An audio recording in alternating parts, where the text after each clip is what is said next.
ನಮಸ್ತೆ. ನಾವು ಬೆಂಗಳೂರಿಂದ ಬಂದಿರೋದು. ನಾವು ಬೆಂಗಳೂರಲ್ಲಿ ಸ್ವಲ್ಪ ನಾವೆಲ್ಲ 4 ಮಂದಿ ಗೆಳತಿಯರೆಲ್ಲರೂ ಒಂದು ಜಾಗಕ್ಕೆ ಕೂಡಬೇಕಂತಂದು ಪ್ಲ್ಯಾನ್ ಮಾಡಿದ್ವಿ. ನಮ್ಗೆ ಆವಾಗ ಇಕೋ ವಿಲೇಜ್ ಅಂತ ಅನ್ನೋದು ನಾವು ಯೂಟ್ಯೂಬ್ನಿಂದ ನೋಡಿದ್ವಿ. ಅಲ್ಲಿ ನಾವೆಲ್ಲ ಅವ್ರದ್ದೆಲ್ಲ ರಿವೈವ್ ಅವೆಲ್ಲ ನೋಡಿಕೊಳ್ಳೆ ನಮಗೆ ಇದು ಜಾಗ ಭಾಳ ಇಷ್ಟ ಆಯಿತು. ಸೊ ನಾವೆಲ್ಲ ಪ್ಲ್ಯಾನ್ ಮಾಡಿ ಇಲ್ಲಿ ಕೂಡಬೇಕಂತ ನಾವೆಲ್ಲ ಕೂಡಿದ್ವಿ.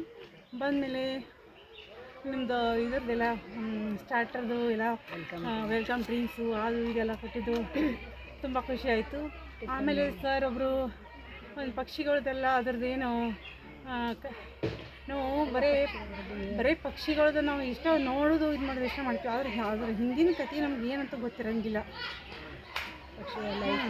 ಆಮೇಲೆ ಪಕ್ಷಿಗಳ ಜೀವನದೆಲ್ಲ ಬಗ್ಗೆ ಒಂದು ಸ್ವಲ್ಪ ಎಕ್ಸ್ಪ್ಲೇನ್ ಮಾಡಿ ಹೇಳಿದರು. ಅದ್ರದ್ದು ಕಥೆಯೆಲ್ಲ ಹೇಳಿದ್ರು. ನಮಗೇನೋ ಅಷ್ಟು ನಮ್ಗೆ ಐಡಿಯಾ ಇರಲಿಲ್ಲ. ಆದ್ರೂ ಸರ್ ನಮಗೆಲ್ಲ ವಿವರಣೆ ಮಾಡಿ ಹೇಳಿದಾಗ ನಮಗೆಲ್ಲ ಒಂದು ಸ್ವಲ್ಪ ಅದರ ಜ್ಞಾನ ಬಂತು ನಮಗೆ. ಆಮೇಲೆ ನನ್ನ ಫ್ರೆಂಡ್ ಇವಳಿಗೆ ಊಟದ ಬಗ್ಗೆ ತುಂಬ ಇಷ್ಟ. ಊಟ ಇಲ್ಲಿ ಎನ್ವೈರ್ಮೆಂಟ್ ಎಲ್ಲ ತುಂಬ ಇಷ್ಟ ಆಯಿತು. ಸರ್ ಇಲ್ಲಿ ಕೋಆಪ್ರೇಟಿವ್ ಎಲ್ಲರೂ ಮಾಡೋದು ನೋಡಿ ಎಲ್ಲ ತುಂಬ ಇಷ್ಟ ಆಯಿತು. ಕ್ಲೀನ್ ಮೇಂಟೈನ್ ಮಾಡಿ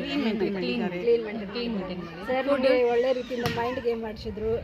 ಎಲ್ಲರೂ ತುಂಬ ಚೆನ್ನಾಗಿ ರೀತಿಯಿಂದ ನಾವು ಎಂಜಾಯ್ ಮಾಡಿದ್ವಿ. ಹೆಲ್ಪ್ಫುಲ್ ನೇಚರ್ ಎಲ್ಲರೂ ಫ್ಯಾಮಿಲಿ ಜೊತೆ ಅನ್ನಿಸ್ತು. ಹೆಣ್ಣು ಹೊರಗೆ ಬಂದೀವಿ ಅಂತೇಳಿ ಅನ್ನಿಸ್ಲಿಲ್ಲ, ಫ್ಯಾಮಿಲಿ ಅನ್ನಿಸ್ತು, ನಮ್ಮದೇ ಇದೆ ಅಂತೇಳಿ ಅನ್ನಿಸ್ತು. ತುಂಬ ಖುಷಿ ಆಯಿತು. ಮತ್ತೆ ಬಾರಿ ಬರ್ಬೇಕಂತ ಅನ್ನೋದು ಪ್ಲೇಸ್ ಇದು.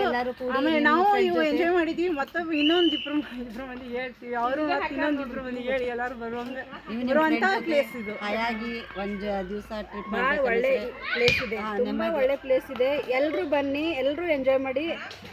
ಹಳ್ಳಿ ವಾತಾವರಣ ಅಂದರೆ ಹಳ್ಳಿಗೆ ಎಲ್ಲ ಯಾವ ಥರ ಎನ್ವೈರ್ಮೆಂಟ್ ಇರುತ್ತೆ ಆ ಥರ ಎಲ್ಲ ಇದೆ. ಚಕ್ಕಡಿ ಗಾಡಿ ಇದು ಎಲ್ಲ ಭಾಳ ಒಳ್ಳೆ ರೀತಿ ಅನುಭವ ಆಯಿತು. ಸೊ ಎಲ್ಲರೂ ಬನ್ನಿ. ಮ್ಯೂಸಿಕಲ್ ಚೇರ್ ಎಲ್ಲ ಗೇಮ್ಸ್ ಆಡಿಸ್ತಾರೆ, ತುಂಬ ಚೆನ್ನಾಗಿದೆ. ಬನ್ನಿ ಎಲ್ಲರೂ. Eco village very best. Eco village very